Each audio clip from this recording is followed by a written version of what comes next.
characters. Others can inflict deadly poisons or diseases, heal themselves, or silence you. And a few even have an execute ability, which will kill you if you drop to 20% health. Understanding what your enemies can do will have a big impact on how you proceed. As an example, say you have a quest to collect X amount of things, and they drop off 3 different mobs. One mob can root, another has a poison, and the last one can heal. Have an easy way to escape roots? Go for those ones first. Have a cleanse ability? Try to fight the poison ones. The general idea is that each class is suited best to fight against certain types, so use that to your advantage. And remember, you can always kite mobs to town guards to have them help you kill something. Just remember that you'll need to do at least 50% of the damage to it if you want to receive credit for the kill, or to be able to loot the mob for an item.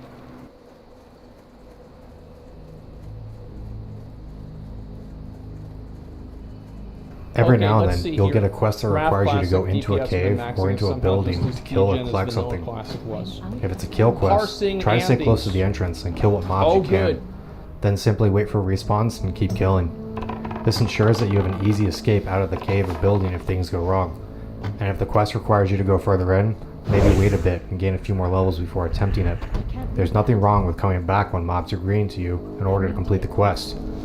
Which brings up our next point.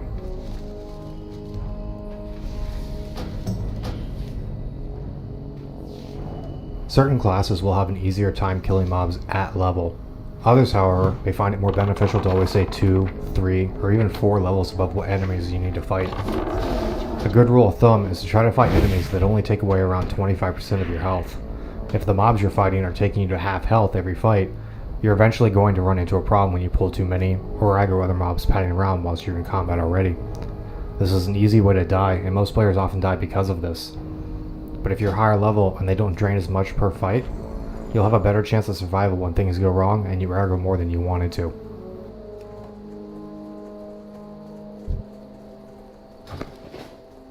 No matter how careful you are, something will happen eventually.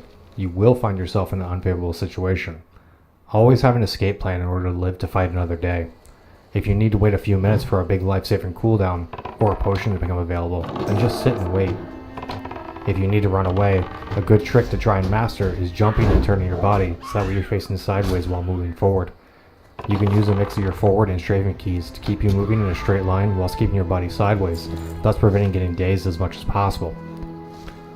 And remember to swivel your camera in order to keep an eye on everything around you while running away.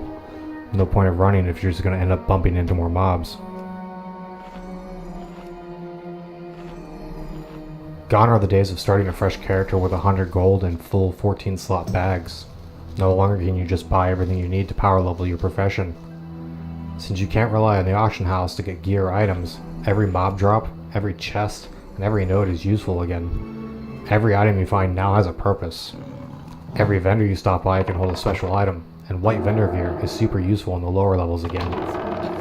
Base recipes for your profession trainers aren't ignored anymore. And since you can't sell items to other players for extra income, your only real way of making money is through vendoring the extra items found on your adventure. Money will be a major part of the journey, not only for training new class skills and buying recipes for your profession, but vendor greens as well can be quite expensive for most of the middle levels. And of course, your mount at 40 will be your biggest financial hurdle. It's not uncommon to not be able to afford your mount until almost 50. In addition, the profession you took could end up being a major money sink. Blacksmithing, for example, requires vendor items that don't seem too expensive, but when you need to buy 20 to 40 of them at a time to train 10 skill points, start to add up real quick. You'll have to farm up any and all mats needed for your profession, but most of the time, you'll end up picking up the items you need while running around the world anyways.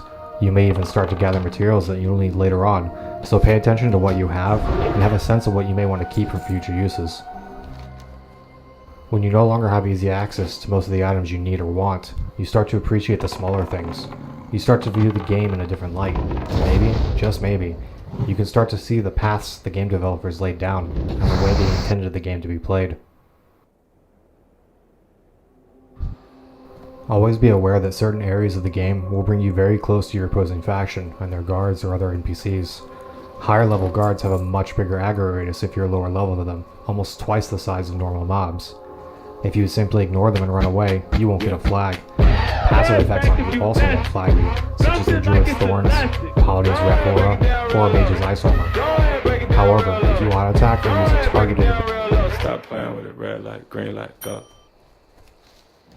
Here's what you expect from your wireless plan, but at T-Mobile, this is what you get. And so much more. Switch now and get a free Samsung Galaxy Z Flip 4. Get even more with T-Mobile.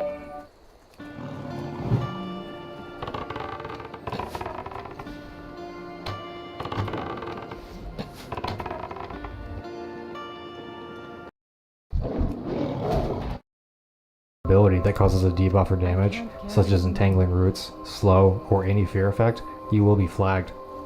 While the majority of the hardcore community plays on a PvE server, running around while flagged opens up the possibility to get ganked by a passing higher level player, ending your run prematurely.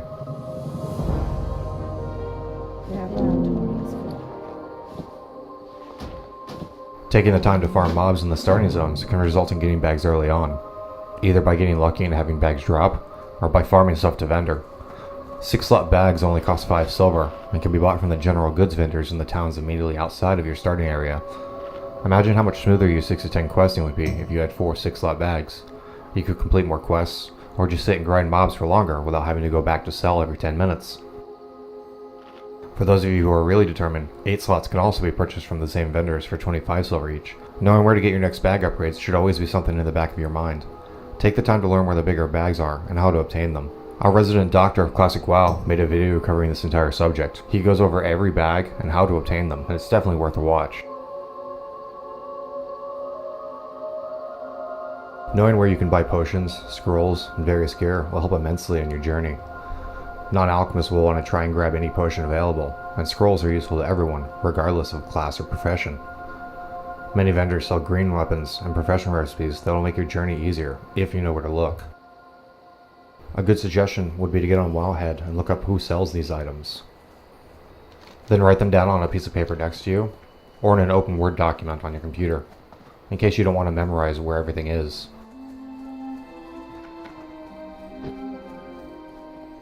Since you're only allowed to run each dungeon once, dungeon runs can be a lucrative option, since you'll most likely be clearing everything you can. Taking the time to fully clear a dungeon provides the group with as much experience as possible, while allowing for as many loot drops as possible. And since dungeon quests are allowed, you want to make sure you have every quest associated with that dungeon. There are plenty of guides online showing you all the quests available, but I prefer this one. It's got an easy to read layout and shows any prerequisites needed. Link will be down below. Dungeon quests requiring kills or item collections located directly outside of the instance while in a similarly named zone are allowed to be completed with your dungeon group as part of the dungeon run. So quests like Oh Brother and collecting memories for dead mines, Trouble at the Docks for Wailing Caverns, and an Unholy Alliance for Horde on Razorman Downs can be completed with your group as you're headed into the dungeon. Quick tip, if you decide to run Wailing Caverns, I'd highly suggest you kill everything on your way through the cave to the dungeon portal. Deviate Hides needed for the Deviate Hides quest can drop from the mobs outside the instance as well. And since a full clear of the actual dungeon doesn't provide enough of these materials, somebody will get left out and won't be able to complete the quest. Having a skinner in the group can help, as the item can be skinned from mobs.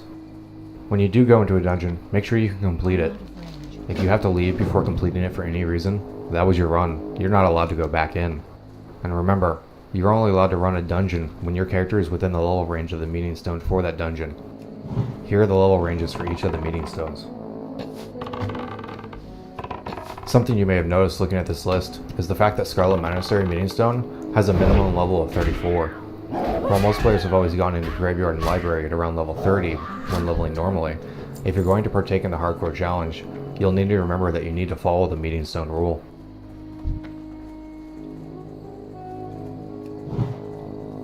Having a good sense of where you'll get your next weapon or gear upgrade can help you stay on course. If you're not sure where to look, check out some outside sources. Wowhead provides the full database of all items in the game, and you can filter your searches how you want. The classic WoW.log gear planner can show you what the absolute best items for each slot are, depending on your race, class, spec, and level. Be warned, however, The system uses stat weights as a way to rank gear, and shows all possible gear your character can equip at the level entered. It doesn't take into account the fact that you're playing hardcore and aren't able to attain a lot of the items listed. It's still a great resource, however, and can be used to find new upgrades, or even compare two items you have to see which is better. Here are two other outside sources that could be useful to you. The leveling guide provided by ClassicWow.live is a great tool and resource to help you efficiently level up. Again, as with the gear planner, it's not optimized for hardcore runs, but it can still be a great asset. Just be sure to avoid the death skips. And WoW Professions is a great site for how to quickly power level your professions up to 300 in the most efficient way possible. While it's not really something you can easily do on a hardcore run, you can use the info provided to help you catch up your professions if you started them later on in the run or switched halfway through. And of course, you can always check out the current rules, see who's in the Hall of Legends, and submit your run for verification at classichc.net. Feel free to join the Classic Hardcore Discord, where you'll find plenty of like-minded people, class discussions, streaming and recording help, as well as assets for your recording. One hell of a great community. All the links mentioned here will be down below in the description. A lot of people will ask what's the easiest class to play for hardcore, what's the hardest? And a lot of people will say Hunter or Warlock is the easiest because of the pets, or that Warrior or Rogue is the hardest because of the lack of self-healing. But I don't think the question is that simple. Sure, some classes will have an easier time getting through the early levels, but once you pass the 30 mark, I don't feel that any class has the advantage over any other. Each class is almost the full use of their kit by level 30. Another thing to keep in mind is that as of the recording of this video, there are only 10 characters in the Hall of Legends. 3 of the 10 are Rogue and 1 Warrior. And I'm sure that there are plenty of others who have completed the run but haven't been verified yet. The fact that the Hardcore Challenge has been out for almost 6 months now, with so few players completing the journey, and literally thousands of others attempting it, it's easy to see how difficult this challenge is going to be, no matter what class you choose. So what's the answer then? Simple. If you're going to take part in the Hardcore Challenge, the easiest class to play is the one that you know the best, on the faction you know the best. Knowing your class, knowing what you can do with it, and the areas you'll be running around in have just as much impact on your survivability as any of the other things I mentioned earlier. And since you're running solo most of the way, you can minimize the amount of money you need to spend on training only the skills that will be useful to you. Certain skills will have little to no use whatsoever and be skipped entirely, such as revival spells. Mages and warlocks need only train portals and summoning if you plan to run dungeons, since you have to group up for these abilities to work. If you plan to run solo the whole way up, why would you need them? Just like when everyone was pre-planning their leveling journey when Classic launched, take some time to go over your class and see what skills you can skip. As far as talents go, the cookie cutter builds in PvE meta you would normally go while leveling don't always work that well in hardcore. You need to think more about survivability than damage. What's the point of doing a little bit more damage if you can't take the punishment? If you get jumped by multiple mobs, which is going to be more useful to you. While there's no wrong or right way to spec, take some time to figure out the best course for you. Sure, some talents are better than others, but you are the one playing, so don't let others tell you how to play. While this is primarily a solo journey, duos have been authorized as a legit way to run the challenge. The same rules apply for duos in hardcore, but with a couple of additions. Only one of you needs to record.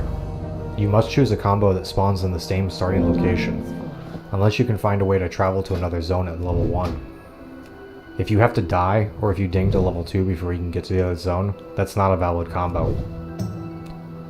You must not leave the same zone as each other, unless you're a druid going to Moonglade to complete essential class quests. If you're playing a druid and your partner is the one recording, you'll have to record what you do in Moonglade to verify that you didn't cheat. If one of you dies, the other must fall on the sword, and the run is over. You can trade any solo self-found items to each other, so be sure to choose synergistic professions.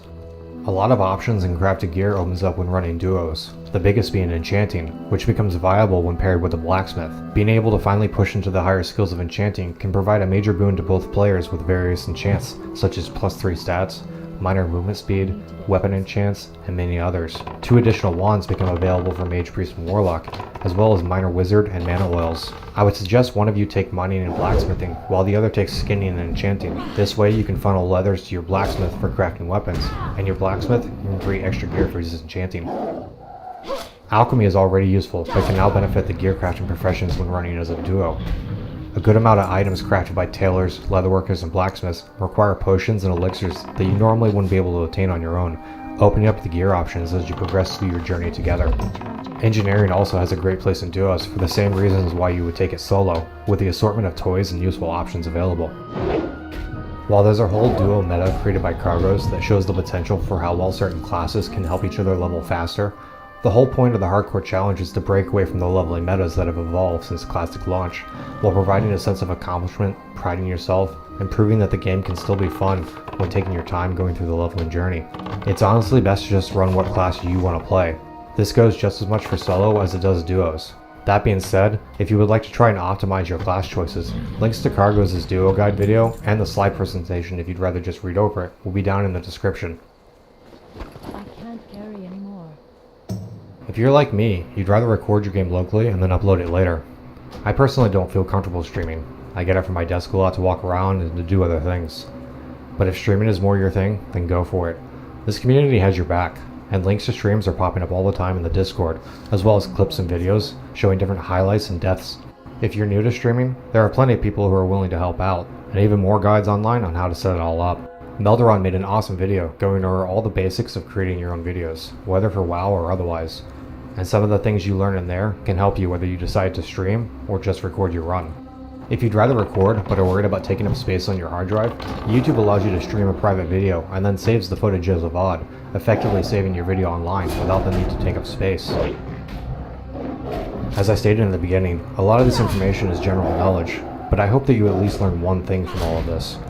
I've always enjoyed these kind of self-restriction rules when playing various games, and the hardcore challenge really brought me back into Classic and into a great community. A huge shout out and thank you to Cargos and the rest of the hardcore mods who took the time to set everything up for this challenge. And of course, to DevCamp and Melderon, who helped me break out of my shell and actually make this video instead of just doing research and writing in the background for others like I normally do. And of course, as always, I hope you guys have blessed runs.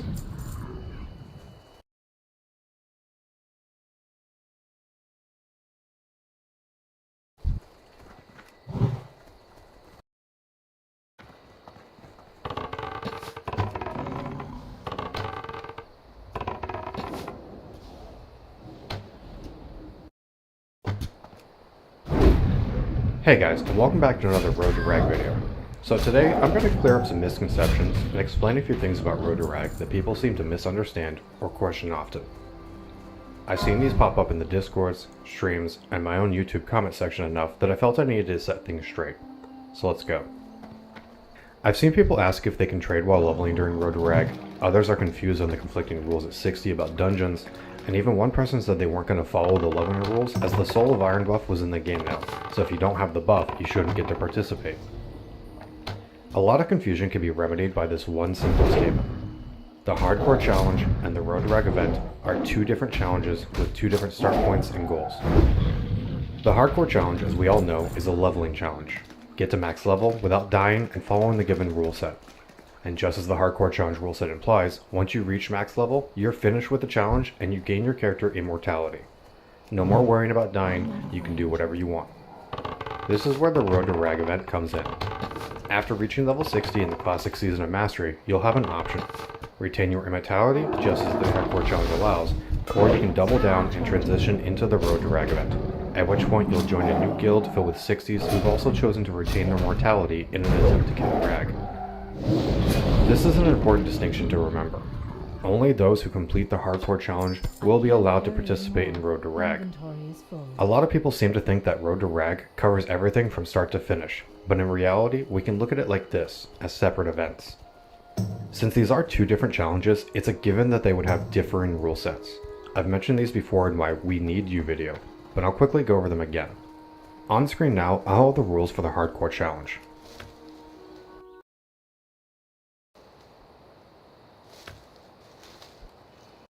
And now for the Road to Rag event. While these challenges share some rules, a few things are different. Trading will be allowed within the guild, and open world grouping and dungeon restrictions are also lifted. Keep in mind, these changes only apply to those who completed the Hardcore Challenge and joined the Road to Rag 60 guild. I'm going to cover these next points in kind of a Q&A style. These are based on frequently asked questions I've seen in various places. I'll also be answering multiple questions with each answer as to not make this video an hour long. With the Soul of Iron buff in the game now, do we still need to record our runs? Wouldn't getting to 60 with the buff count as completion? While the Soul of Iron buff looks like an implementation by Blizzard to show support for the hardcore challenge, it actually isn't. When you look at the whole picture, the buff is Blizzard's way of implementing a hardcore playstyle in their own way. It doesn't take into account our custom rules such as no trading, no auction house or mailbox, or the unique 1 dungeon ID per run rule. Another thing to keep in mind is that you lose the buff if you die for any reason. In the hardcore challenge, death caused by DC or being griefed can be appealed to allow you to continue your run. But Blizzard's already told us that if you lose the Soul of Iron buff, you're not getting it back. There's no way to appeal it. So it's quite possible there will be players who are participating in the Road to Rag event that don't have the buff because they died of DC or being griefed. As for the recording part, I'll cover that in the next question. How are we planning to handle the 60 guild? Are we just getting invited as soon as we hit 60? No, each character will need their hardcore challenge run verified before being entered into the 60 guild. And don't worry, we have a much faster process for this now. The new version of the add-on will handle 95% of the verification process. You'll no longer need to record or stream your runs, with one exception. The add-on will not cover you in case of DC or being griefed, so if you want full death protection, it's still suggested that you record. If you're someone who records locally like I do, you can save hard drive space by deleting the video after your run if you had no issues with that day's play session. If you had a DC death or were griefed, save that video. You'll need it for your appeal and later for your verification. What does the new version of the add-on do? Is it mandatory? Yes, the hardcore add-on will be mandatory, and it does a lot now. As I just mentioned, the add-on will take care of the verification process for the most part. It does this by creating a string of code that records playtime, deaths, and a few other things. You'll be able to upload this string directly to a website, which a mod will quickly look over the string and verify your run. There are 2 other new features to mention. Firstly, the add-on will show whether other players in the guild have the add-on enabled. Players who have it enabled will be listed in green, while players who don't will be listed in red. If you see somebody labeled red, quickly remind them to turn on the add-on. The other new feature is the add-on will block the use of bubble hearthing. How it does this, I don't know. I'm not a coder, but it works. The add-on will still announce deaths and block the use of the mailbox and auction house, same as it does now, but it won't block trading. This would cause a problem for those playing in duos, trios, or those in the 60 guild.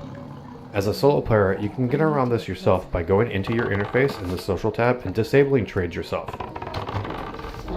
With the rules being lifted for dungeons at 60, does this apply only to endgame dungeons, or can I go back to lower level dungeons as much as I want? Absolutely. The restrictions lifted at 60 apply to every dungeon. There will still be a need to go back to lower level dungeons for various reasons, so the idea of lifting the restrictions on only a few of them doesn't make any sense. Why do we still have to follow the hardcore challenge rules for leveling?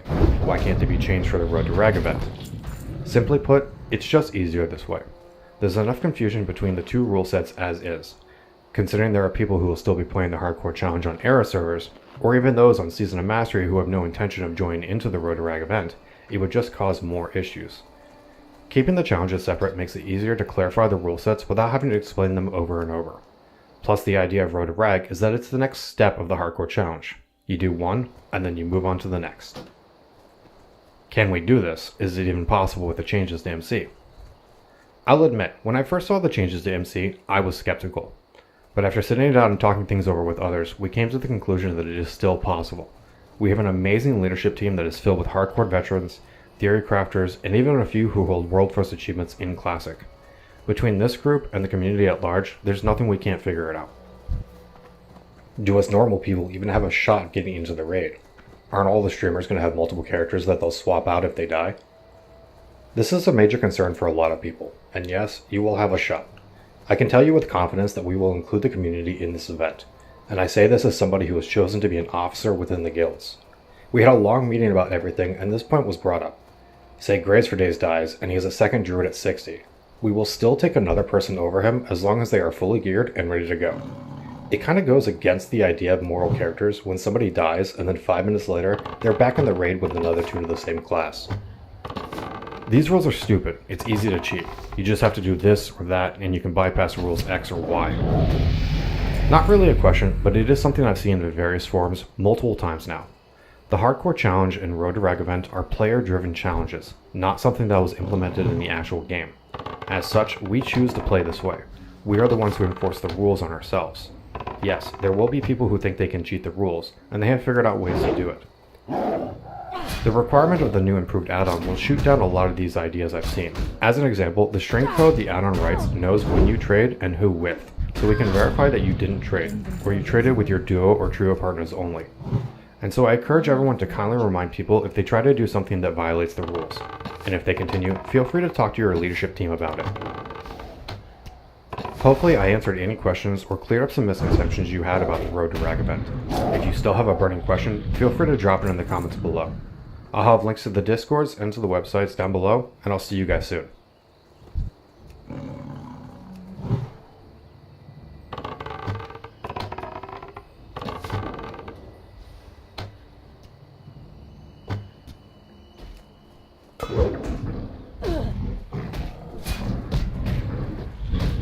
I can't carry anymore.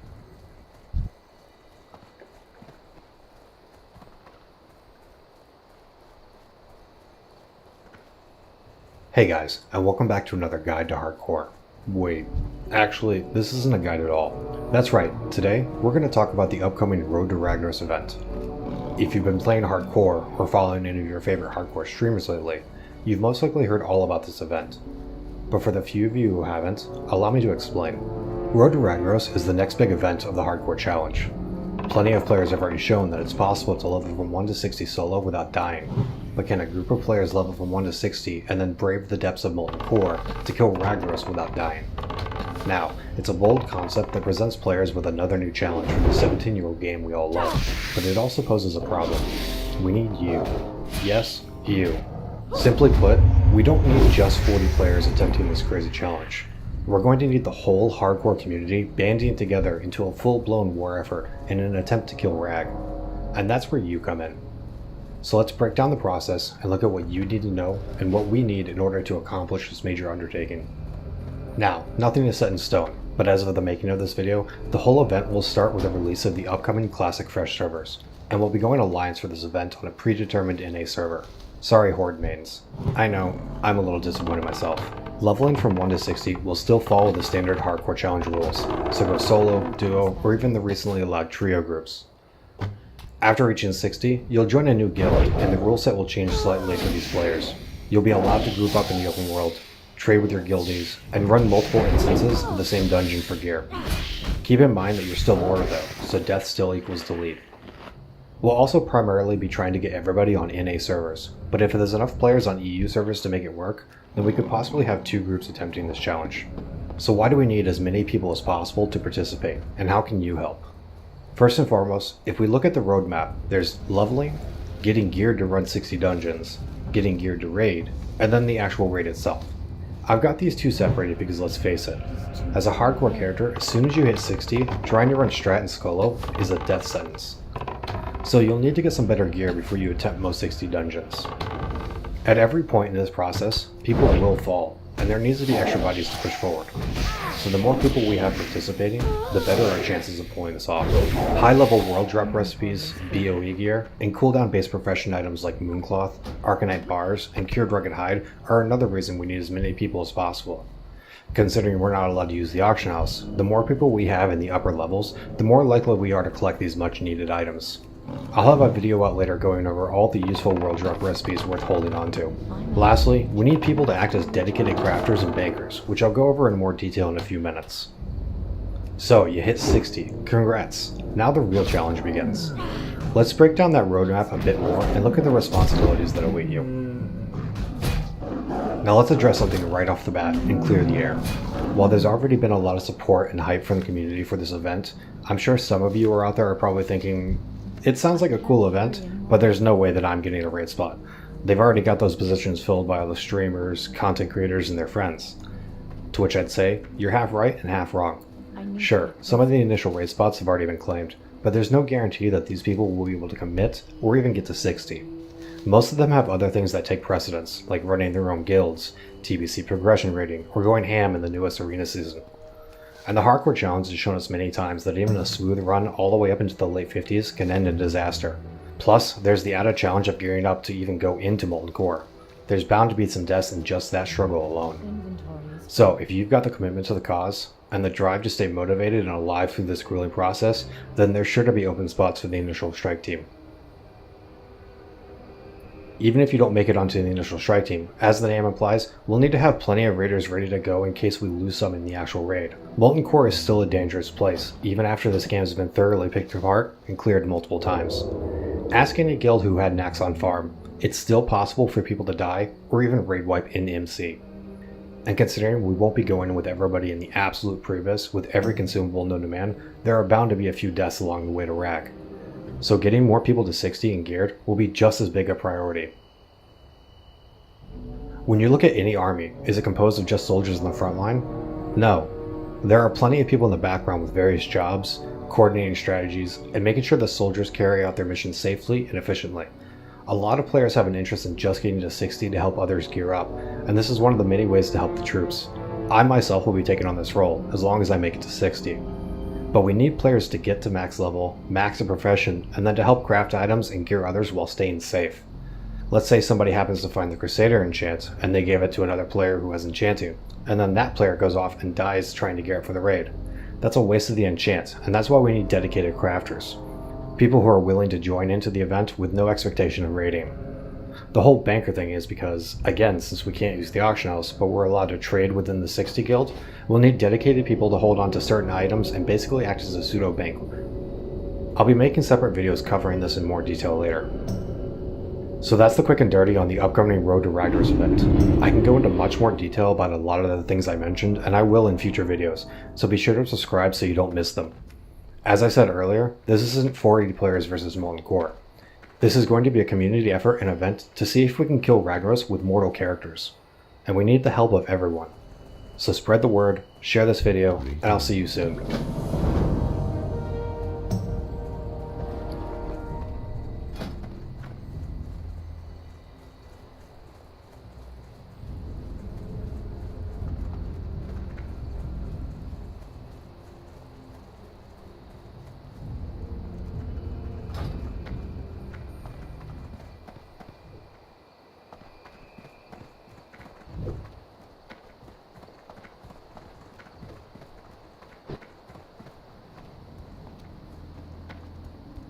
Hey guys and gals, and welcome back to another Road to Rag video.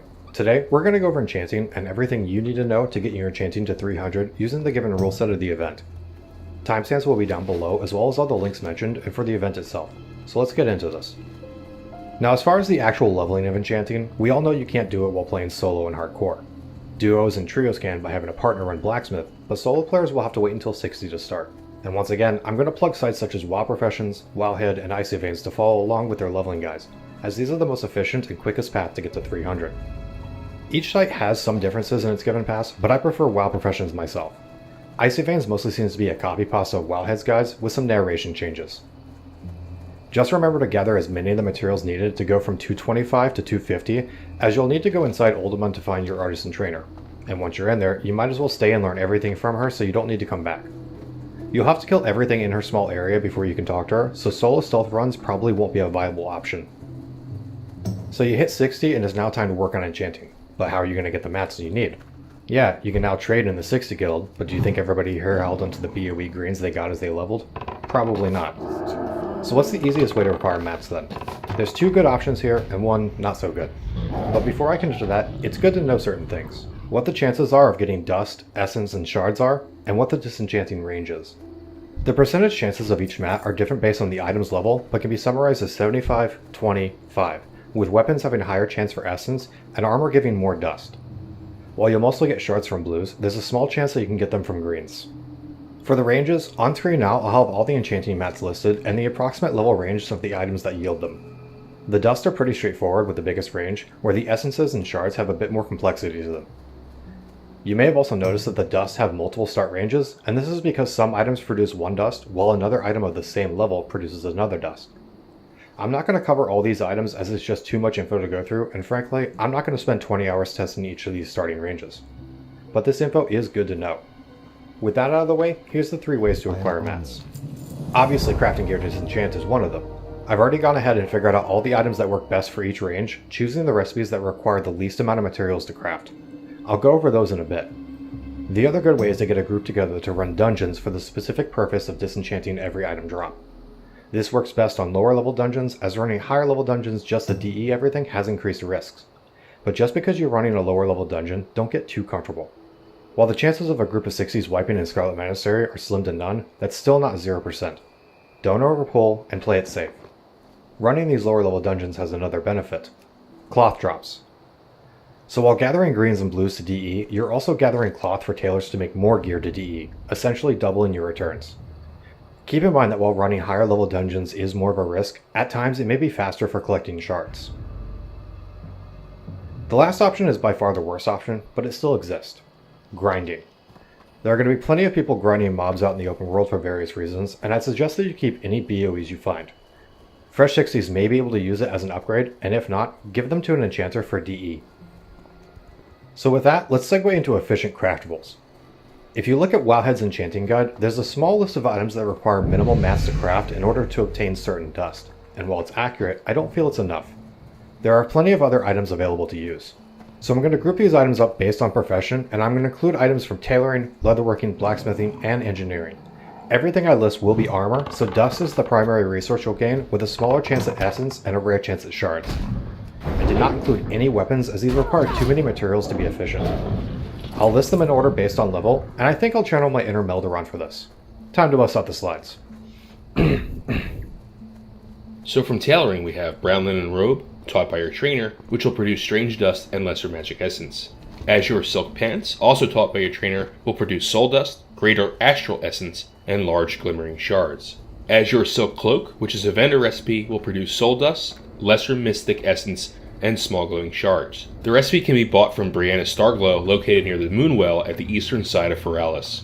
Black mage weave gloves, taught by your trainer, which will produce vision dust, lesser nether essence, and small radiant shards. Runecloth belt, taught by your trainer, will produce dream dust, lesser eternal essence, and small brilliant shards. Finally, Runecloth shoulders, which is a world drop, will produce illusion dust, greater eternal essence, and large brilliant shards. From leatherworking, we have rugged leather pants, a world drop recipe, which will produce strange dust and lesser magic essence. Dark leather tunic, also a world drop recipe, will produce strange dust, greater magic essence, and small glimmering shards. Dusky leather leggings and barbaric shoulders both produce soul dust, lesser mystic essence, and small glowing shards. Both are world drop recipes. Guardian leather bracers, which is yet another world drop, will produce vision dust, greater mystic essence, and large glowing shards. Netherscape headband, taught by your trainer, will produce vision dust, lesser nether essence, and small radiant shards. Heavy scorpid bracers and wicked leather gauntlets are both vendor recipes and both produce dream dust, lesser eternal essence, and small brilliant shards. Heavy scorpid bracers can be picked up from Zanok Hide Piercer in Silithus, and wicked leather gauntlets can be bought from Leonard Porter in Western Plaguelands. I've included both in this list because of the differing Netherscape headband, taught by your trainer, will produce vision dust, lesser nether essence, and small radiant shards. Heavy scorpid bracers and wicked leather gauntlets are both vendor recipes and both produce dream dust, lesser eternal essence, and small brilliant shards. Heavy scorpid bracers can be picked up from Zanok Hide Piercer in Silithus, and wicked leather gauntlets can be bought from Leonard shards. Heavy scorpid bracers and wicked leather gauntlets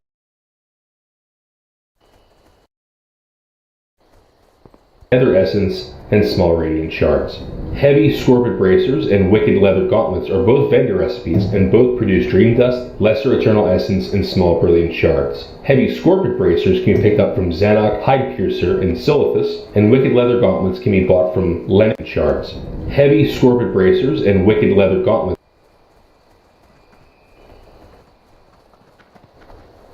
nether essence, and small radiant shards.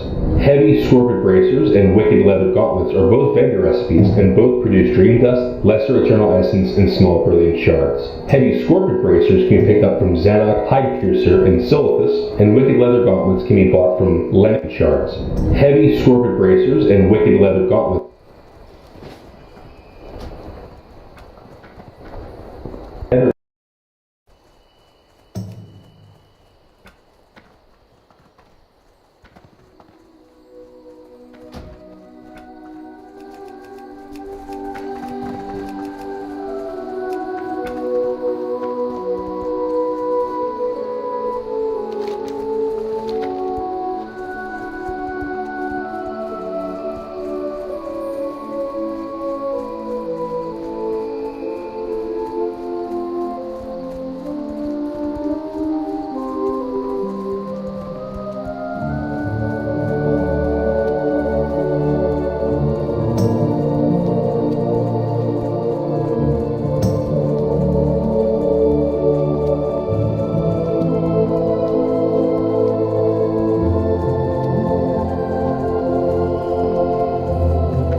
I have vision that she lacks.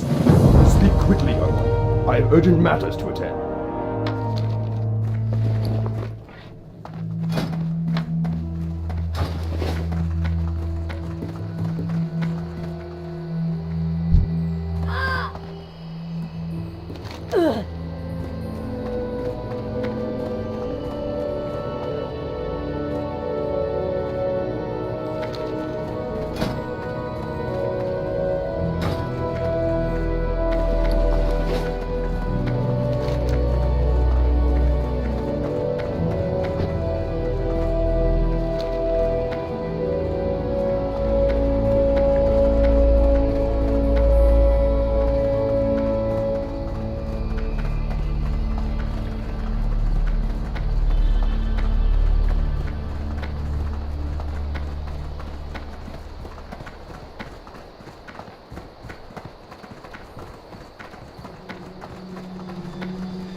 Ishnuala. What brings you here? Ashafa. Ishnuala.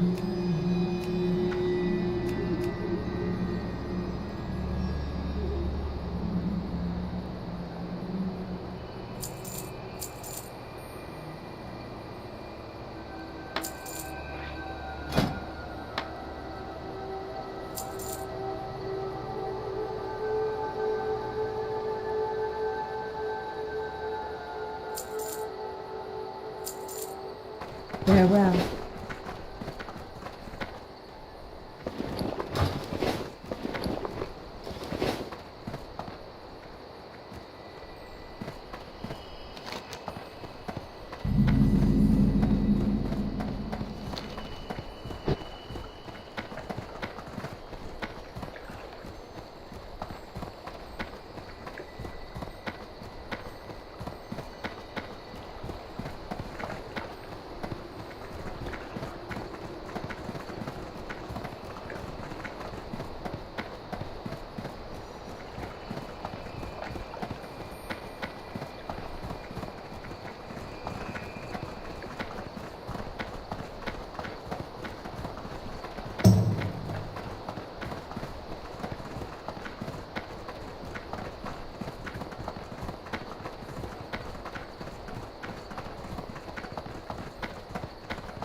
Materials.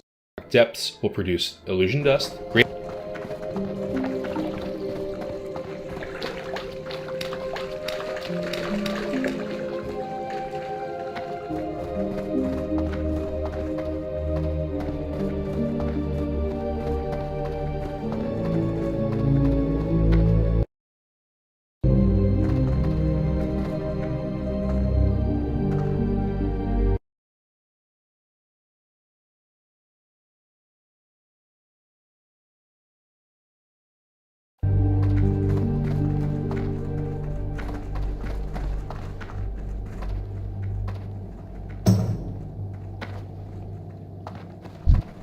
Goddess bless you.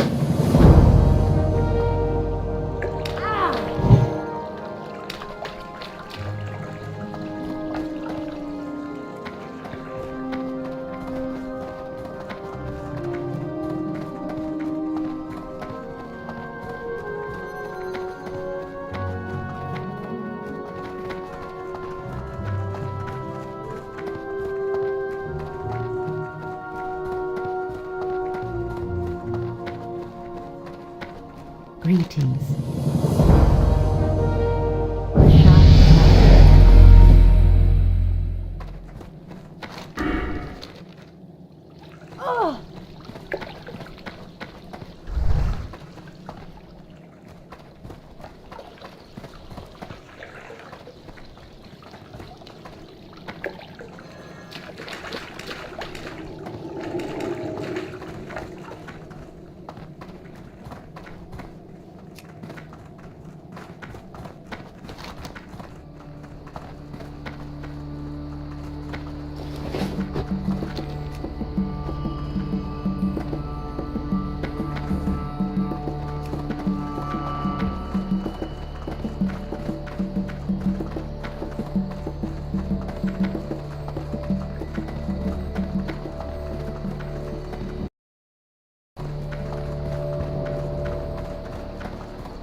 Never let a real player on stage with me until tonight.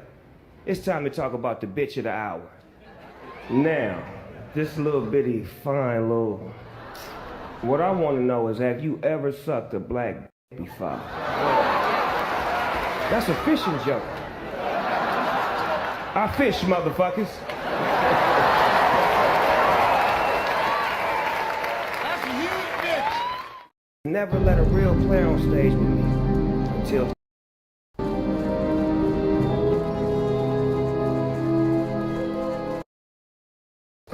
Any painter can paint, but only CertaPro painters come with power. The power of a team who knows what they're doing. The power of dialing up the wow factor to 11. The power of living where you live and liking the same coffee shop you do. The power of being the talk of the cul-de-sac or the office park. If you want certainty, you want CertaPro painters. The power of pro. Start your project at CertaPro.com. I'm Jeannie Mai Jenkins, and this is America's Test Kitchen, the next generation. 11 of the most enthusiastic and creative home. Mike's in the bag picking teeth from his skull and playing with his tongue. He's all sick and everything. I want my mommy. We kept on punching him and shooting him. I had to grab him like this to pull back and stop. You think people are gonna hate us for this? This is our life now. Oh my God. 15-year-old Seth Jackson was a typical teen boy, living in Summerfield, Florida with his parents Scott and Sonia Jackson, and his two older brothers. Hi, Mom. He loved animals and had aspirations to join the Ultimate Fighting Championships. His parents had agreed to enroll him in training courses when he turned 18. Little did he know that when he began a relationship with 15-year-old Amber Wright, it would lead down a dark and twisted path that would ultimately end those aspirations, along with his life, in an unimaginably horrifying fashion. As is often the case, their relationship was happy, in the beginning at least. However, after a year, things turned sour between them. During these difficult times, Amber added fuel to the fire when she began a close relationship with 18-year-old Mike Bargo. Seth's best friend, Will Samalot, claimed that Seth was traumatized when the end of their relationship finally came, amid speculation that Amber was actually cheating on him with Mike. On Sunday, April 17, 2011, Seth and Will went to visit a mutual friend. That night, when they left to walk home, Will noticed that Seth was texting on his phone and seemed distracted. Shortly after 9 p.m., the two parted ways. That was the last time Will would ever see his friend. Seth's mother, Sonia Jackson, filed a missing persons report the next day when he didn't return home. When a news report concerning Seth's disappearance appeared on TV, Amber Wright's half-brother, Kyle Hooper, had an emotional breakdown, telling his mother that he had knowledge of what happened to the missing teen. The story that Kyle told his mother was appalling, and she contacted the authorities, indicating that a ramshackle house in Summerfield, Florida, held the key to Seth's mysterious disappearance. When investigators visited this location and rounded up the suspects in Seth's disappearance, they soon learned that the full truth was far more grisly than they ever could have conceived. According to Kyle's testimony, Justin Roach Soto, Amber Wright, homeowner Charlie Ely, Mike Bargo, and he himself were present on the scene the night Seth went missing. Investigators collected these individuals and brought them down to the station for interviews, with the exception of Mike Bargo, who they were unable to locate at the time. When dealing with multiple suspects, such as in this case, one common tactic that detectives will use is to separate them, allowing each one of them to tell their version of events independently. Once an inconsistency is found, detectives will present this inconsistency to all of the suspects in the hopes that all of them will tell the truth. This technique would prove critical as detectives began to unravel the complicated skein of threads and a complex tapestry of murder, unveiling one of the most twisted and chilling motives we've ever seen in a case. What follows is never-before-seen interrogation footage exclusively obtained by EWU. Feel free to browse. This is 20-year-old Justin Soto. To his friends, he's known by the nickname Roach. He's the eldest of the suspects, and investigators believe that he may have intimate knowledge of what happened to Seth, as he is a current resident in the house. What's the issue? You know what? I have a feeling you're going to tell me.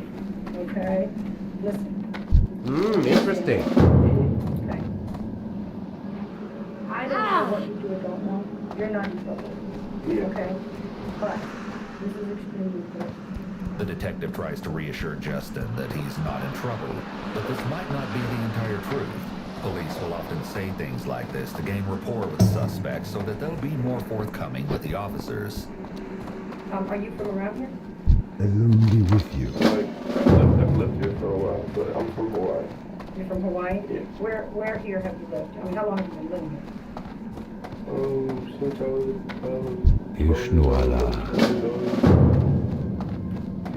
Oh, so you've been here a while. Yeah, I've been here a while.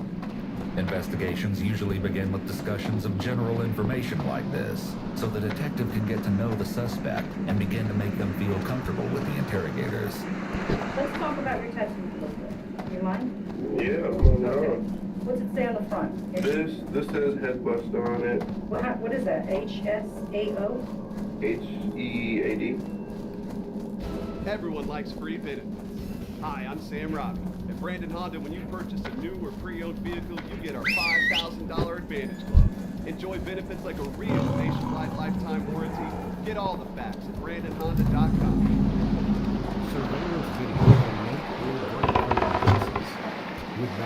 I need to get closer.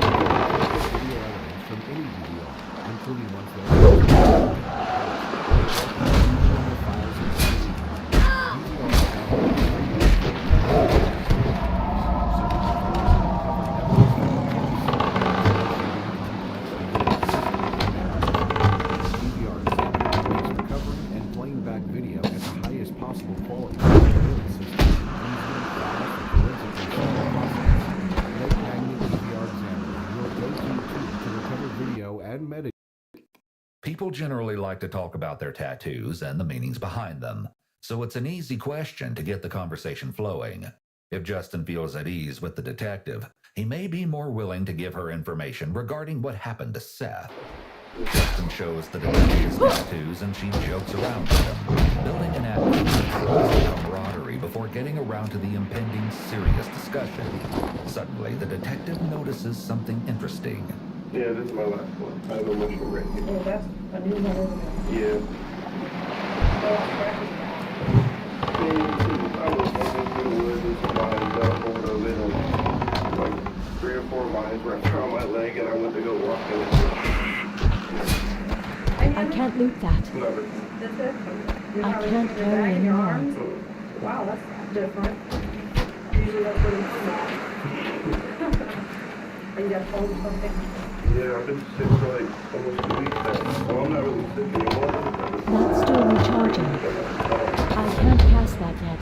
While Justin's explanation may be true, a sudden increase in coughing can also indicate an increased stress level.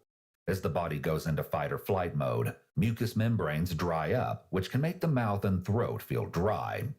For someone who already had a lingering cough, this dryness could cause further irritation and make the coughing increase. I understand that you guys were, in a crowd. I'm older, so I'm gonna say kids. Yeah. Hanging out together, okay? I hear that, tempers flew, okay? And things happen. What are you doing Sunday night? What's today? Tuesday? Today is Tuesday. Hey. Justin succumbs to a coughing fit here just as the interview begins in earnest. Do you know why you're here? Did anybody explain? Tell me how you ended up here. I woke up this morning to Charlie waking me up, and there was an officer right there, and I'm here now. Each of those being interrogated lived with Charlie Ely in her home at the time of Seth's disappearance, except for Amber Wright, who visited regularly and frequently stayed overnight. Okay, so you just got in a car and you didn't ask any questions like, what do you want? Why am I here? Nothing? You didn't ask anything? I'm too smart for that. I'm not worried about it. I didn't do nothing wrong. I mean, I was just coming over here to see what the hell's going on. 'Cause I was Yeah, but you even said it yourself, okay? You're nervous about places like this, okay? So there's no way you're gonna sit there and tell me that you got into the police car, okay? And ask no questions as to why you're getting into a police car after being woken up, okay? The detective appeals to logic based on information she's already collected from Justin to point out that he may already be acting dishonest with her. So let's. They said an incident happened. Okay. With who? I guess freaking something about some kid that I don't even know who the hell he is. And Yeah, who is he? his name's Seth or something like that. And supposedly, I guess he got shot or whatever. That's all I know. Like the girls, I guess they went to go meet up with him or something. And what girls? Charlie and the other one. This is 18-year-old Charlie Ely. She's the owner of the house where Justin, Kyle Hooper, and Mike Bargo also live. I don't like this room. I'm about to go crazy.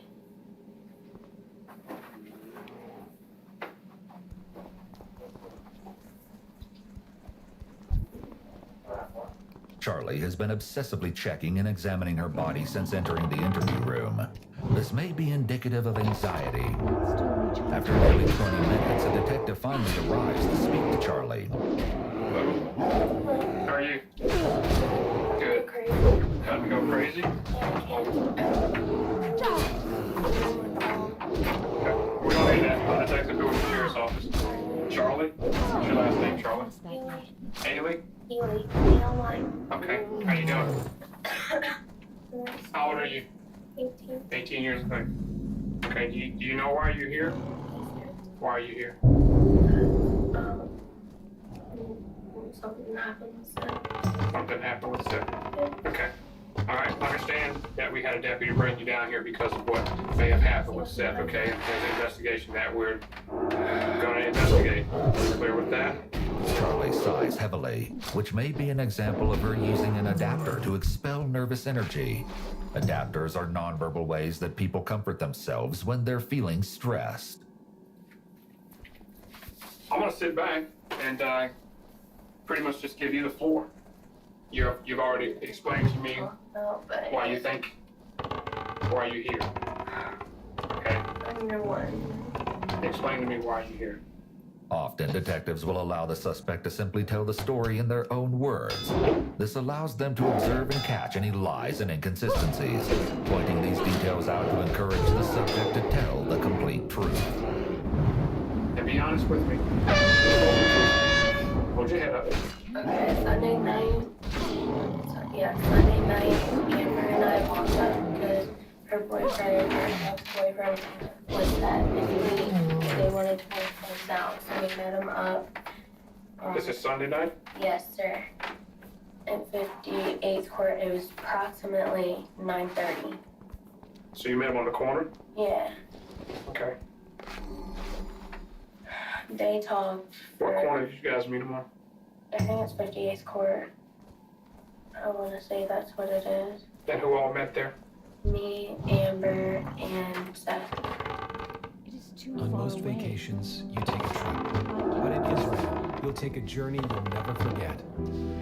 Here you'll experience things so extraordinary, from the inspiring to the inspiring, the humble to the truly humbling, where people come to learn, laugh, connect, in a country with thousands of years of recommendations. What you see, touch, and feel in Israel, you'll never experience anywhere else. Begin your journey to Israel now.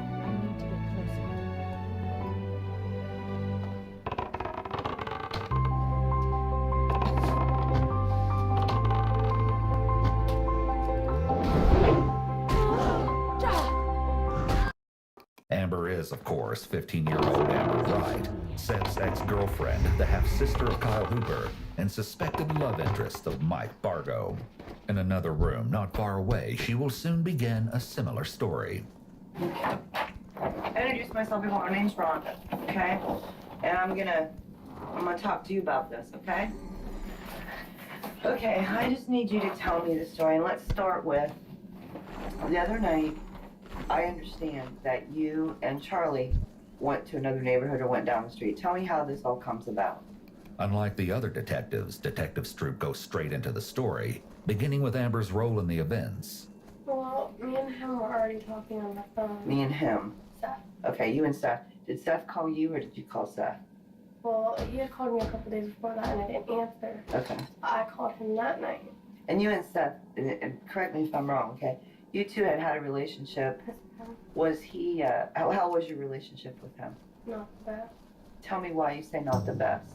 We'd always fight. He'd always hit me and cheat on me and all that. So he was physically abusive to you? Yes, sir. When Amber describes her relationship with Seth, she touches her hair. Another adapter behavior. She may be feeling uncomfortable as she talks about this sensitive subject. Who all knew that? Me, Charlie, my brother. Okay, so Kyle knew about it. Was there a lot of people in the neighborhood just that ran around with you guys that knew this? Yeah. Because your mom, I understand, knew it. Okay. So Seth had called you a few days before.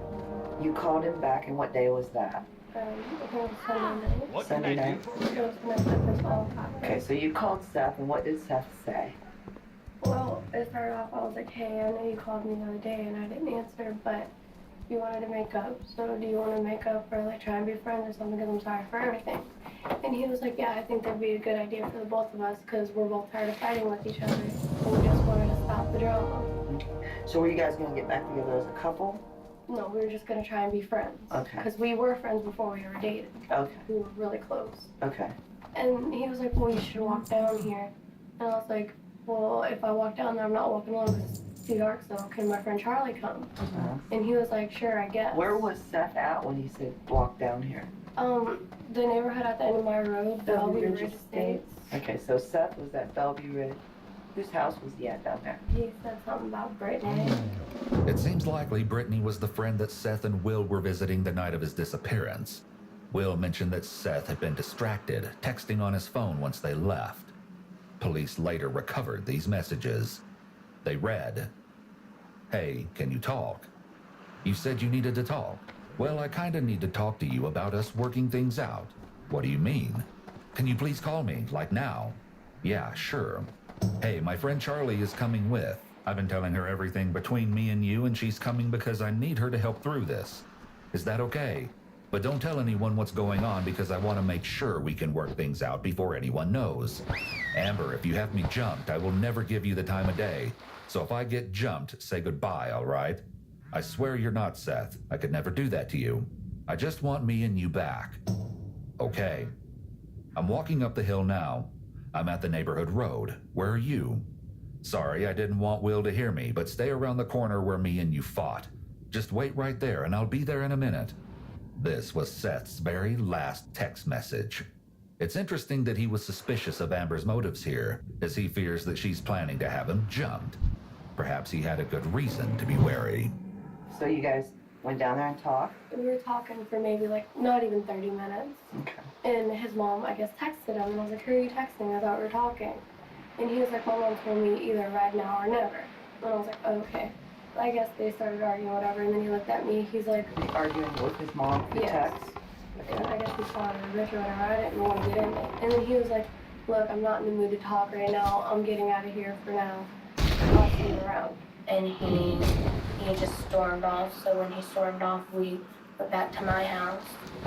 And about an hour later, he came to my house. Mike was off in his room like he always did. Okay. He never comes out.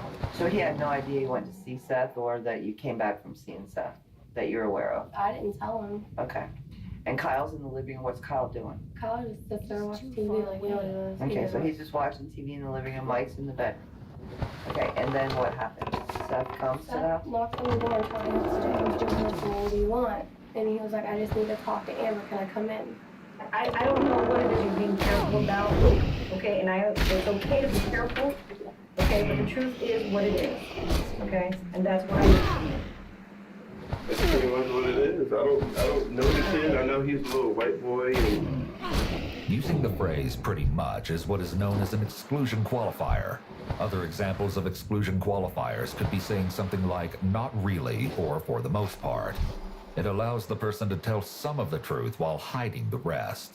It's important to note that just because you hear someone use one of these statements, it's not proof that they are lying, but an indication that they may be. him and one of the girls used to date or whatever. And Which was the Amber girl.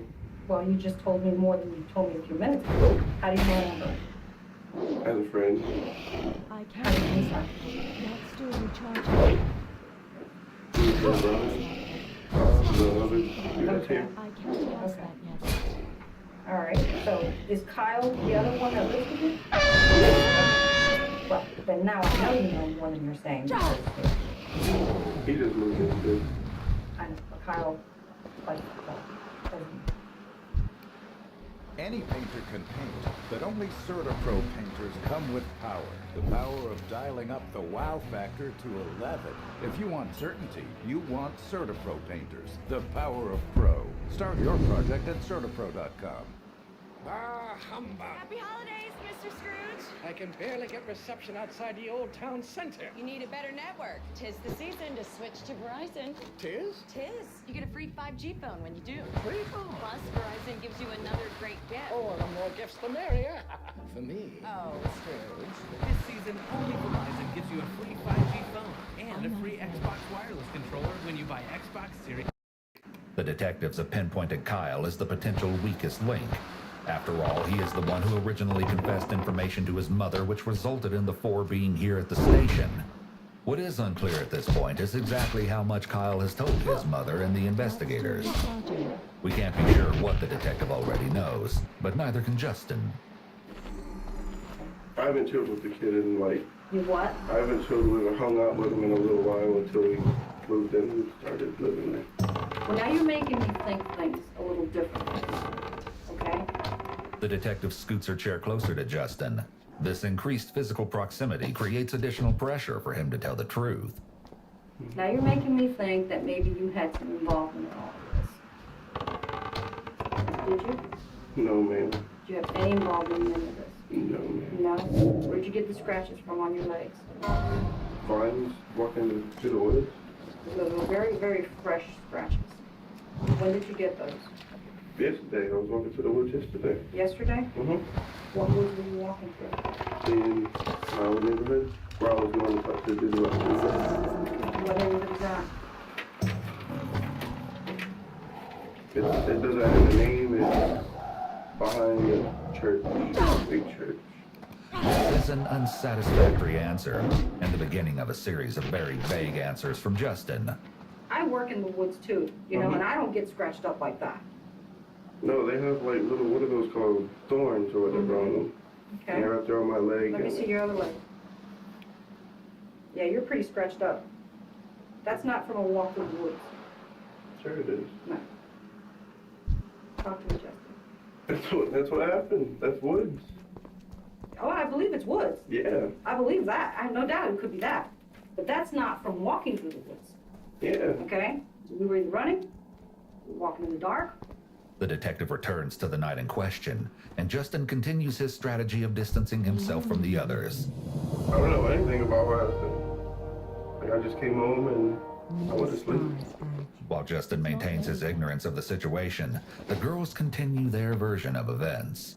Did Seth call you before he came down? No, ma'am. So he just showed up an hour later? Yeah. When you came back, did you talk to your brother or Michael about what Seth had said, or that you guys had a conversation? Did they know? No, they didn't know what we talked about. Okay. Kyle asked me where I was going, and I just told him, I was like, I'm going to talk to Seth and try and figure things out. Notably, there's no mention of Justin being present at the scene in Amber's version either. I hear a knock at the door. It's Seth. So I let him in, not thinking anything was wrong with it. Okay. Can you draw me a drawing of your house? I just want to try to get a picture of what. The detective may be having Charlie draw the floor plan to make sure her story is crystal clear. However, a methodically laid out floor plan could allow the detective to point out certain details that seem implausible or odd as well. She let him in. He sits in the chair. Me and her are sitting by each other on the couch. And out of nowhere, Kyle just gets up and hits him. So were they arguing first before you hit him? You just... Nope. Amber and Seth were talking, and Kyle comes out of nowhere and hits him, and me and Amber dart to my room. And where was And he at? Kyle said, "Get the fuck out." And he went out that way, and we heard Mike's door hit something, and Mike came out, and we heard gunshots. Okay. And by then, me and Charlie took off to her room. We shut the bathroom door, and we heard another door just fly open, and we just heard gunshot after gunshot after gunshot. And after maybe like 5 or 6 times of hearing it, it got quiet. And then you hear Kyle go, "What did you just do?" The introduction of a gun into this scenario does not seem to bode well for Seth, yet it's still unclear exactly what happened to him, as the girls were not visual witnesses to the event itself. It's difficult to piece together Seth's fate, especially since there hasn't been a body recovered. How do you think Michael knew Seth was out there? He probably heard him talking. Okay, so it's one of them things where it's not that far apart. Yeah, the house is really small. He would know Seth's voice? Yeah. Oh, Okay. yeah. If we said anything to anyone, he would kill us. So this is after the gunshots? Yeah. He came back into the house? Yeah, with the gun. And he was waving it around. What kind of gun was it? It was a revolver. Okay. I mean, he's letting us like touching shit, so our fingerprints are on it. It's interesting that Charlie is choosing to volunteer information about Mike letting them touch the revolver at this point. It could very well be that she has a guilty conscience and is trying to preemptively dismiss certain pieces of evidence that indicate her guilt, such as her fingerprints being on a weapon. The back door open and like I don't really know, like I just heard a bunch of shit like he was Moving doing stuff something. around? Yeah. Okay, you document that. Now, did you hear any voices or anything? No, you told All I me. heard it was Mike's voice. Okay, and what did you hear Mike saying? This is what you get. So when did you guys finally come out of the room? The next morning. Was anything different? Oh, it just smelled like pure bleach in the house. That's it. Talk to me. Do you know where the bleach came from? What did I get for you today? I had a bottle of bleach on the counter, but that's not there. So you had bleach and it's gone now? And Mike came into the room and he said, "I swear if you guys open your mouth about anything about last night, I'm gonna come after you guys." He said, "I gotta go. I'm going somewhere." Okay, he left? Yeah. He said, "I'm going somewhere. I'll be back later." And me and Amber went up to my friend Chris's house for... Did you look around your house or anything to see what Like, I I mean, was you had to be looking curious around. about something, I right? was looking around, but I didn't see anything. Like, I didn't see really anything. I mean, the only thing that I really noticed was in my bathroom, my shower doors, not my bathroom, but the guest bathroom, shower doors were down. Where was Michael the next day when you got up? Yeah. He just wouldn't come out of his room, and then me and Charlie left. And we were up at her friend's house until maybe 4. Dude, what time did you call me? When you moved in. So Michael was in the house though when you woke up in the morning? Yes, ma'am. Okay. This is a minor discrepancy in what has been a very parallel story, since Charlie claims Mike was out and about making more threats, while Amber says he was asleep in his room until they left. This guy, Justin Soto, was he there when this happened? I didn't see him anywhere. Like, I don't think he was there. I think he was talking about going and talking to someone in another neighborhood about a job that he has to do, like, next week. What have you heard about Seth? Tell me everything He you've used heard to, about Seth. like he used to date Amber and I guess, I don't know, that's pretty much it. I guess he had some problems with some other kid and... What kind of problems?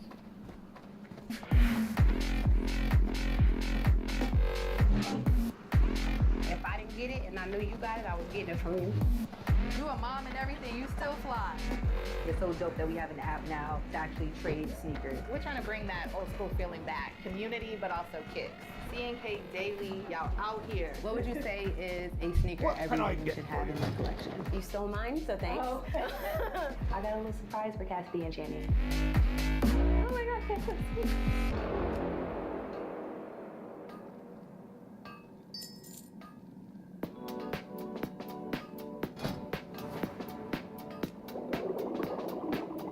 Hi guys, I'm Jeremiah Brent. And I'm Nate Burkus. And today we are so excited because Once again, Justin uses two selective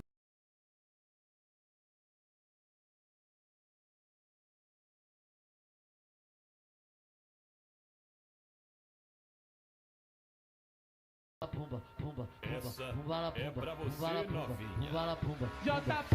Pumba, pumba, pumba, pumba, pumba, pumba,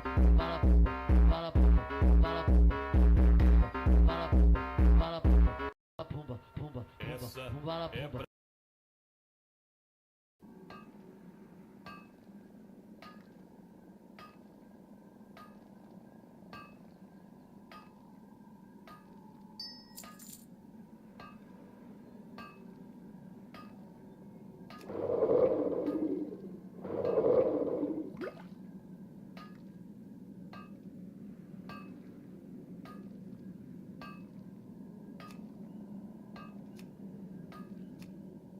Keep your feet on the ground.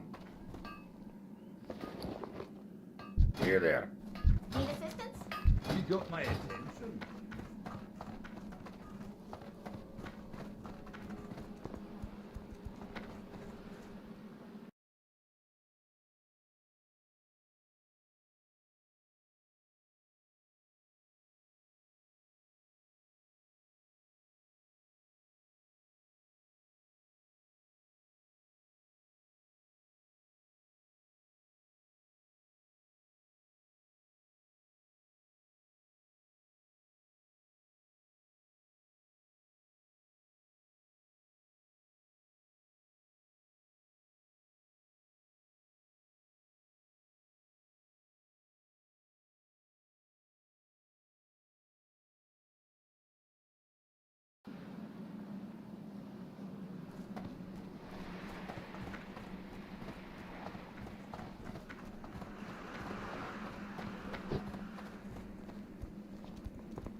Can I assist you?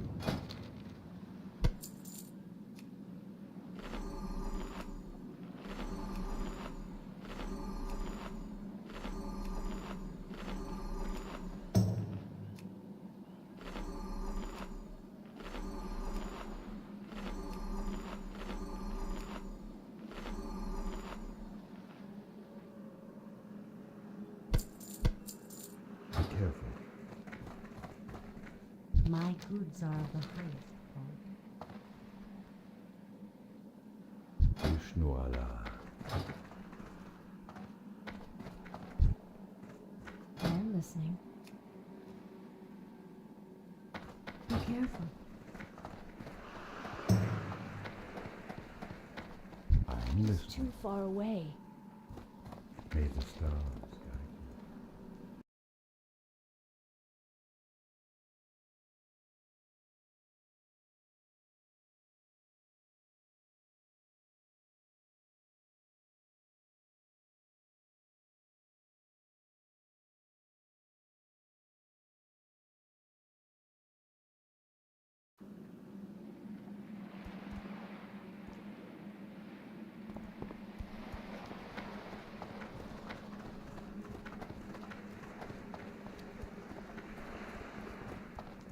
Vishnu Allah.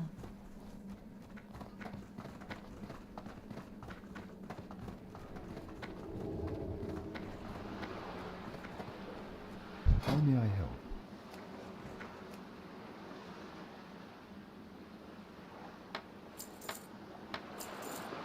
Inventory is full.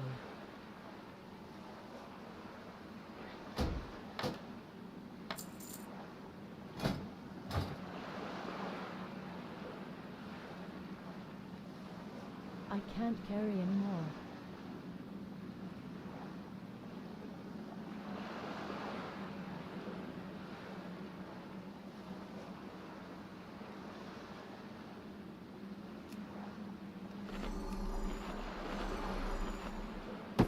Inventory is full.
I need to get closer.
out of range.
Still recharging.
I'm out of range. It is too far away. I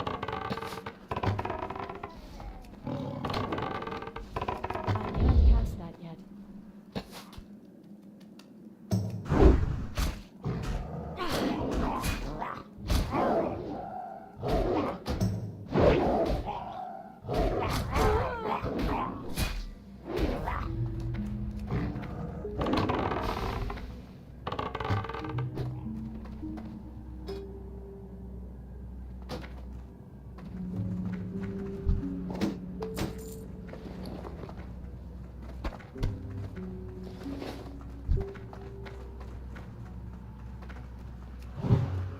I'm out of range.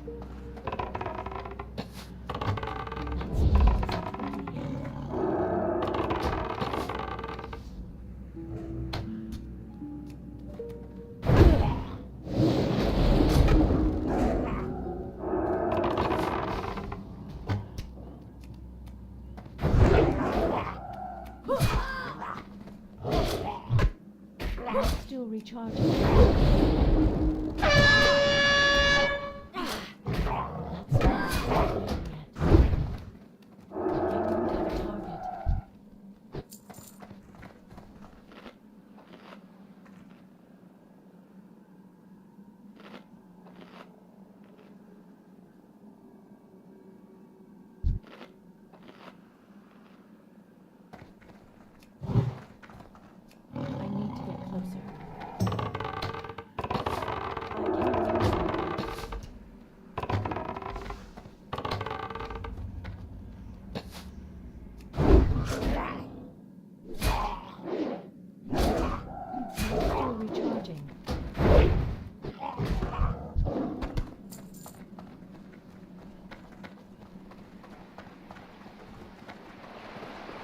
Too far away. I need to get closer. I'm out of range. It is too far away. I'm out of range.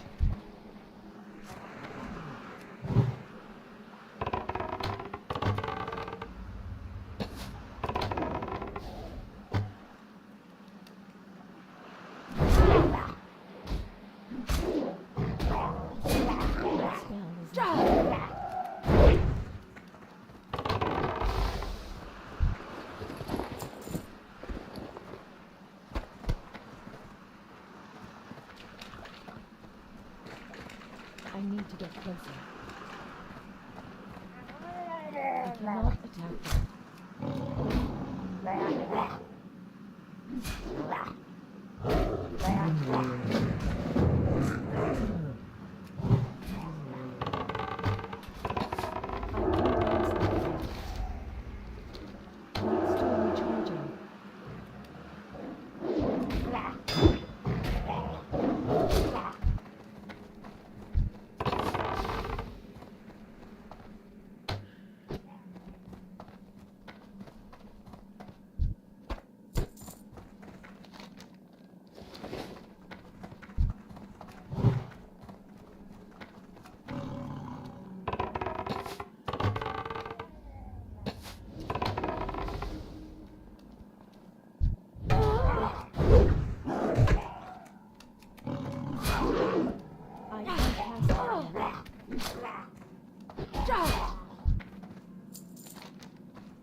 Hey there everybody, I've been playing a whole lot of classic hardcore WoW, as many of you who follow me will know.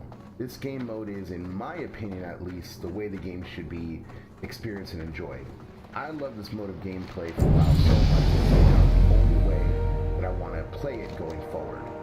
Now, I wanted to take this opportunity to go over the system, some basic tips and resources that I would recommend to give you a leg up if you decide to embark on this adventure, which if you do, I believe it'll probably change the way you play the game as well. So the first thing I wanted to talk about would be, what is Classic Hardcore? Well, essentially, Classic Hardcore is a game mode where you only have one life. If you die, you must either delete your character or leave it as a permanent ghost. There are also some other handicaps that are placed on the hardcore adventure, such as use of the auction house, mailing, and trading between other players is strictly forbidden. You can also not group for any reason in the open world, with the exception of running a dungeon, which in that case, you must be at the meeting stone of said dungeon and group there. Now, there's definitely an aspect of role-playing that goes into hardcore, so, you know, with the whole one life aspect. That being said, you may only run each dungeon one time. After all, how can you kill Van Cleef multiple times? If he's dead, just like you. The dungeons may also only be run within a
Mic off.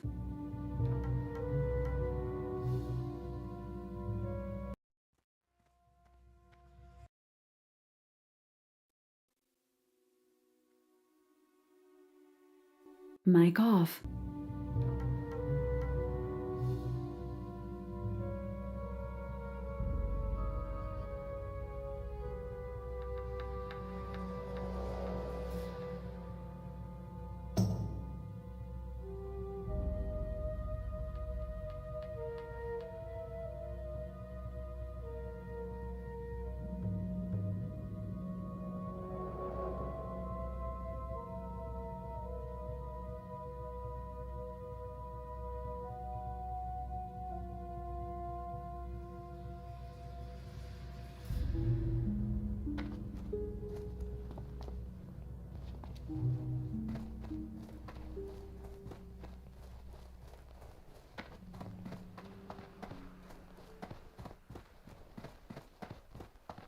Greetings.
That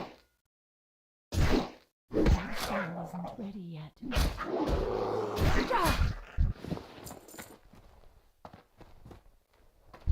Out of range.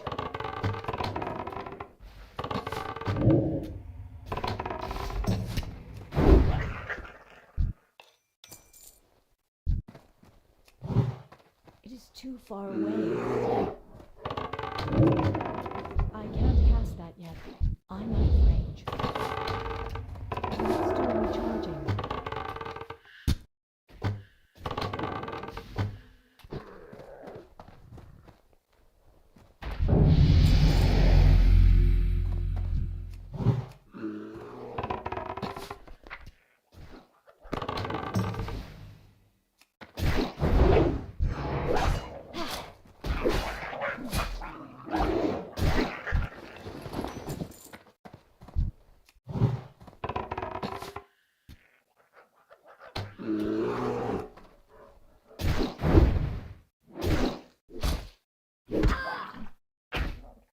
Spell isn't ready yet.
It is too far away.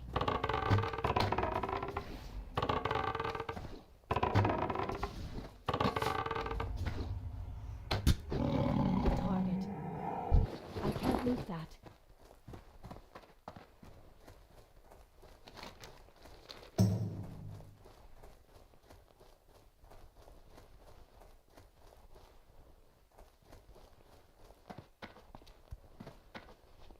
Oh!